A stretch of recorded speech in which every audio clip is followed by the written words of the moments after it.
మొట్టమొదటి నుంచి చివరి దాకా ప్రతి వాళ్ళు చూడవలసిన వినవలసిన వీడియో. ఇంతకుముందు అప్పలరాజు శర్మ గారు సుమతి మాతతో ఏమన్నారంటే, శ్రీపాదుడని అంటున్నాం, నవావతరణ మన ఇంట్లో పుట్టాడు దత్తుడని అంటున్నారు, చాలామంది అంటున్నారు. కానీ పాల సమస్య రావటం ఏంటి, నీకు పాలు లేకపోవటం ఏంటి, ఇంట్లో ఉండే గోవుకి లేకపోవటం ఏంటి అని చెప్పి, అలాగే శ్రీధర శర్మ గుడ్డివాడిగా, రామరాజు శర్మ కుంటివాడిగా ఉండటం ఏంటి, ఇవన్నీ తీసేయచ్చు కదా అని అడిగారు. అంటే కర్మకి భగవంతుడు అతీతుడా అంటే ఆయనకి పాల సమస్య ఏంటి, పాల సముద్రంలో ఉండేవాడు, అందుకని పాల సమస్య కాదు. మొట్టమొదట అంటే వెళ్ళి మీ బాపనార్యుల వారితో చెప్పమన్నారు అప్పలరాజు శర్మ.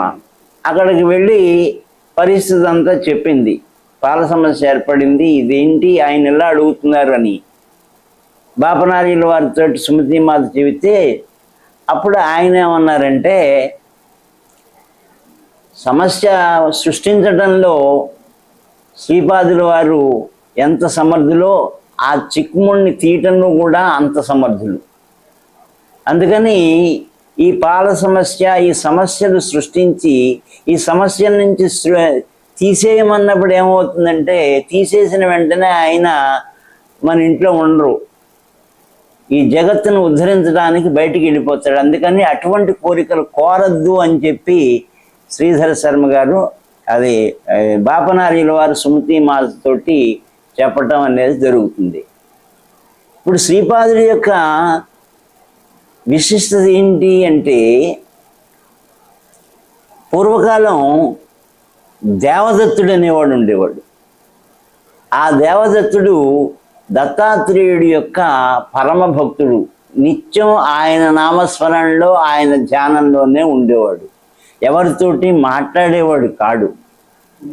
అటువంటి ఆ దేవదత్తుడికి ఒక రోజున ఒక తపస్సులో ఉండగా, ఆయన మునితుల్యుడు, ఋషితుల్యుడు కూడా. ముని అంటే మౌనం వహించాడు, ఎవరితోటి మాట్లాడేవాడు, తన కంటే స్థాయి ఎక్కువ ఉన్నవాడు. కానీ అంటే ఆధ్యాత్మిక సంపదలోనే, లౌకికంలో చూసుకోవటం కాదు.